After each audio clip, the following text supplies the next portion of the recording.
Bonjour mesdames, bonjour messieurs et bonjour à tous. Vraiment, je vous remercie de nous donner la parole sur cette thématique de la médiation qui nous intéresse tout particulièrement puisque c'est notre sujet de réflexion depuis maintenant plus de 20 ans. Il y a 20 ans, la médiation était vue comme une activité qui était menée par des personnes qui intervenaient selon leur domaine de compétences, mais sans obtenir de résultats véritablement probants. Donc il a fallu définir les champs d'intervention du médiateur, le cadre d'application de la médiation et doter ce médiateur d'une instrumentation pertinente, efficace, pour qu'il puisse accompagner toutes les problématiques relationnelles. Donc c'est ce qui a été fait à l'école professionnelle de la médiation et de la négociation avec l'ingénierie relationnelle. Et aujourd'hui, les médiateurs professionnels interviennent dans la résolution des conflits avec des savoirs et des savoir-faire qui sont transversaux. Alors ça veut dire que la médiation professionnelle menée par les médiateurs formés à l'ingénierie relationnelle, c'est une médiation qui n'est pas sectorisée. Et en effet, comment pourrait-elle l'être ? Lorsque des personnes sont dans une situation conflictuelle, il y a deux manières de considérer les choses. Soit le tiers qui intervient regarde l'environnement dans lequel a lieu ce conflit et détermine que les enjeux et les intérêts sont les éléments à régler pour que la conflictualité soit résolue, et ça va amener une qualification de la médiation. Et donc on va parler de médiation familiale, de médiation dans le domaine de la santé, de voisinage, dans le milieu de l'entreprise, dans le milieu foncier, etc. Ou alors, ce tiers, c'est que lorsqu'il y a conflit, c'est parce qu'il n'y a pas ou plus d'entente entre les personnes. Et là, l'intervention de ce tiers va porter sur la restauration de l'entente entre ces personnes. Et lorsque l'espace d'entente va être ouvert, les personnes pourront réfléchir, évaluer et décider de la manière dont elles vont sortir de cette situation conflictuelle qui les occupe. C'est d'ailleurs ce qui va rendre cette solution pérenne, puisque ce sont les personnes qui, dans l'entente, vont choisir leur solution. Donc, c'est pour vous dire que les médiateurs professionnels ne sectorisent pas les conflits, ne sectorisent pas la médiation. Le médiateur peut intervenir dans n'importe quelle situation, quels que soient les enjeux et les intérêts, puisque son expertise est celle de la relation. Ça veut dire qu'en fait, il sait comment une relation se dégrade jusqu'à devenir conflictuelle. Il sait comment, à l'aide de processus structurés, restaurer cette relation pour que les personnes retrouvent une liberté de décision. Alors, sur le terrain, le médiateur peut rencontrer plusieurs situations quant à l'entrée en médiation.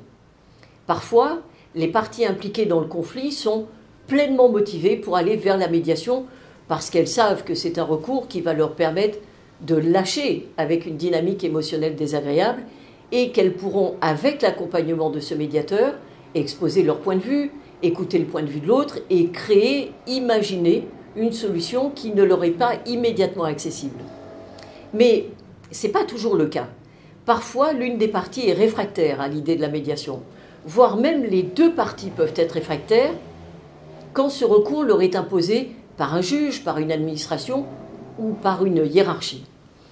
Là, le travail du médiateur va porter sur la motivation. Comment motiver ces personnes qui, pour le moment, ne voient pas l'intérêt de rentrer en médiation ? Je dirais d'abord, pourquoi ne sont-elles pas motivées ? Peut-être qu'elles ont déjà eu une expérience de médiation qui ne les a pas convaincues. Peut-être qu'elles s'imaginent, dans le cadre d'une procédure judiciaire par exemple, que le juge va trancher en leur faveur.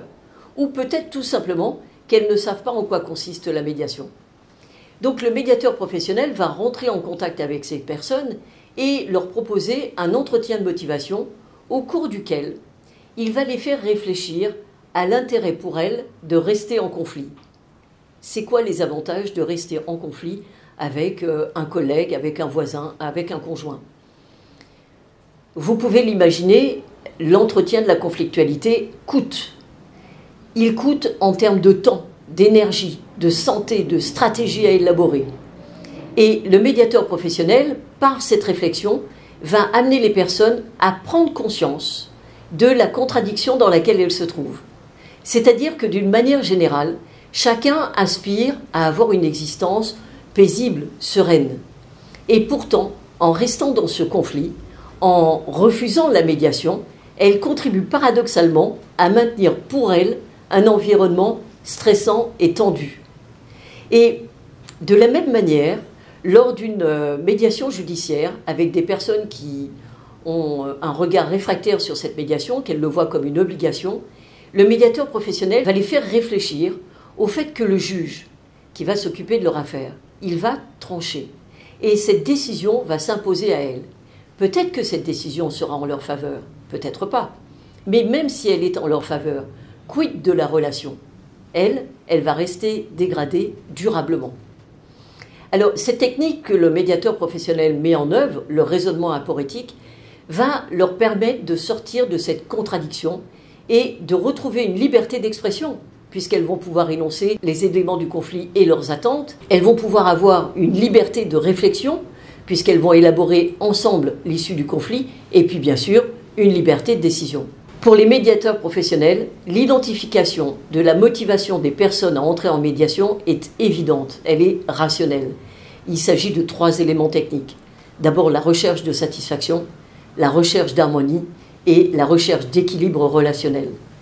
La technicité du processus de motivation d'entrée en médiation permet à chacun de pouvoir s'impliquer parce que son intérêt et sa motivation à résoudre le conflit est soutenu par le médiateur professionnel.